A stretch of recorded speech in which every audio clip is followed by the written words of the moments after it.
अयोध्या कांड पर जमकर राजनीति हो रही है, जिसे लेकर सीएम योगी और अयोध्या की जनता नाराज है। क्यों हो रही है नाराज और अपराध पर आखिर सियासत क्यों हो रही है, रिपोर्ट के जरिए आपको समझाते हैं।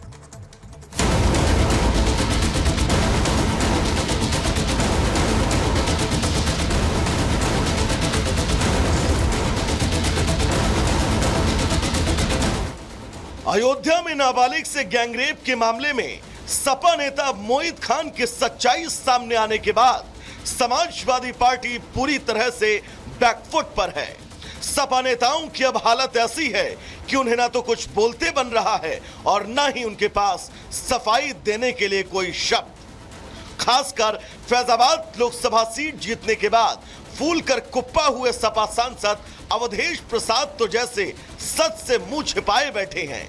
अयोध्या कांड के बाद हफ्ता बीतने को है, लेकिन अयोध्या सांसद अब तक पीड़िता का सामना करने की हिम्मत नहीं जुटा पाए, जबकि पीड़िता से मिलने का वादा 2 अगस्त का ही था।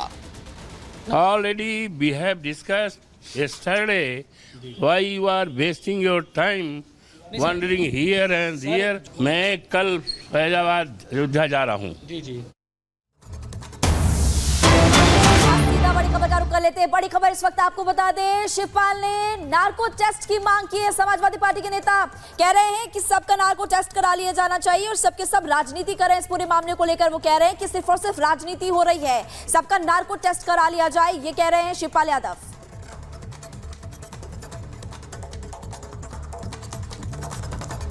जितने भी भारतीय जनता पार्टी के लोग हैं जो राजनीति कर रहे हैं,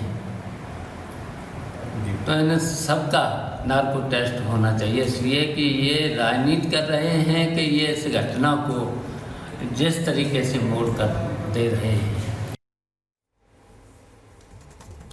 और प्रगति हमारे साथ लाइव बनी हुई है। प्रगति, कल देर से, यानी कि जब ये संगीन मामला सामने आया तो अखिलेश यादव सामने आते हैं मीडिया के और ये कहते हैं कि जो सच्चाई है उसे जानने के लिए डीएनए जो है वो करवा लेना चाहिए, डीएनए टेस्ट करवा लेना चाहिए। अब शिवपाल यादव सामने आते हैं, नार्को टेस्ट करवाने की बात करते हैं, तो आखिर कैसे इस पूरे मामले को अब समझा जाए। हालांकि देखिए, इस पूरे मामले को लेकर कोई भी नेता समाजवादी पार्टी का वो मोहित खान के ऊपर बातचीत करता हुआ नजर नहीं आ रहा है। कोई नार्को टेस्ट करवाने की बात कह रहा है तो कोई डीएनए टेस्ट करवाने की बात।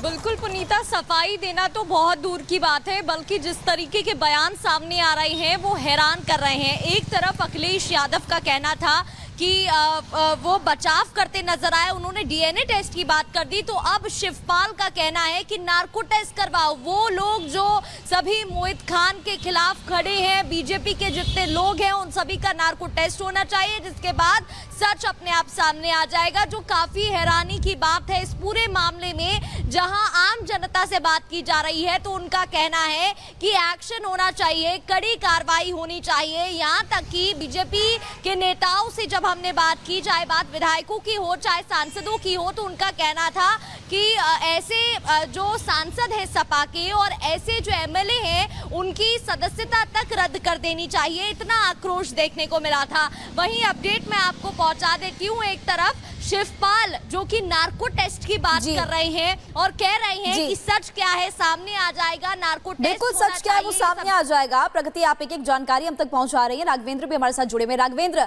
आज बीजेपी डेलीगेशन भी पीड़ितों से मिलने वाला है, उसके बाद नेतृत्व जो केंद्रीय नेतृत्व है उनको रिपोर्ट सौंपी जाएगी। कौन कौन इस डेलीगेशन में शामिल है, इसकी जानकारी दीजिए। देखिए, चूंकि भारतीय जनता पार्टी के राज्यसभा हैं बाबूराम निषाद, और निषाद समाज की बेटी है। जैसा कि डॉक्टर संजय निषाद अभी गए हैं, लगातार 2 दिन वो वहाँ पर गए और कल तो वो फपक के रो पड़े कि हमारे समाज की बेटी के साथ जिस तरह से सपा के नेताओं ने रेप किया है, मैं एक सपा के कार्यकर्ता के घर पर जाकर धरना प्रदर्शन हमारे समाज के लोग करेंगे।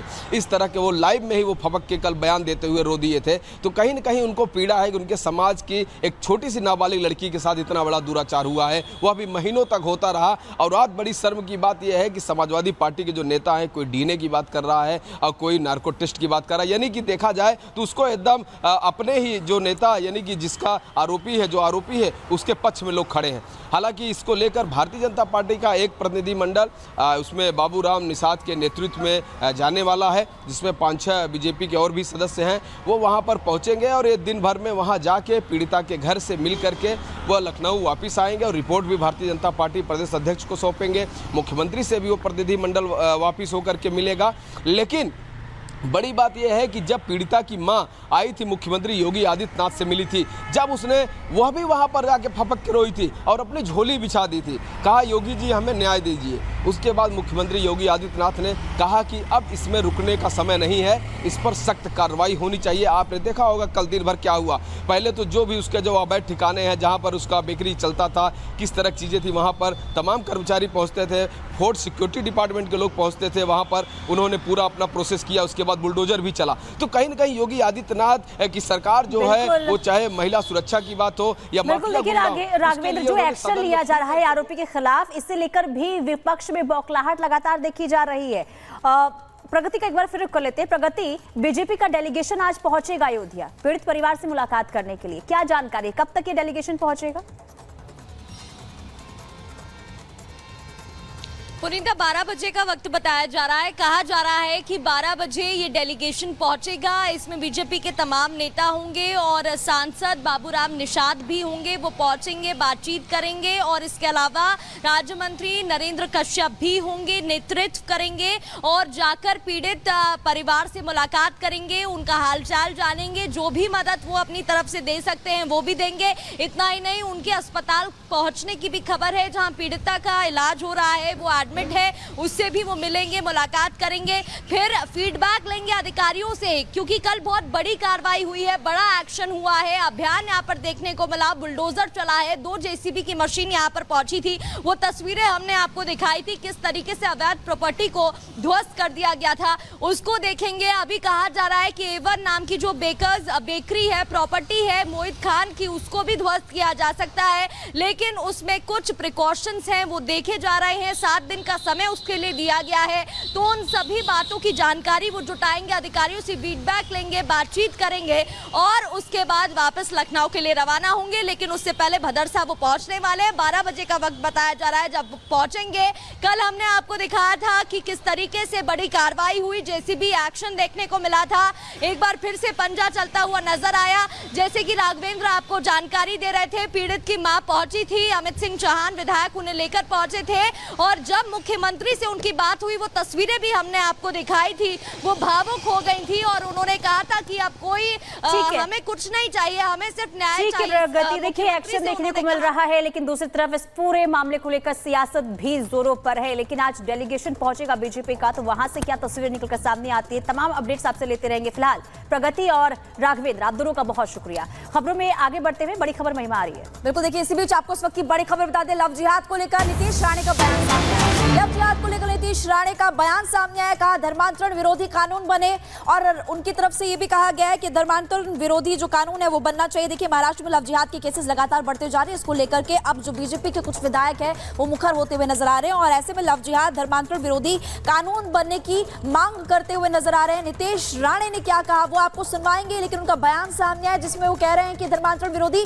कानून बनना चाहिए। आप सुनिए क्या कुछ कहा।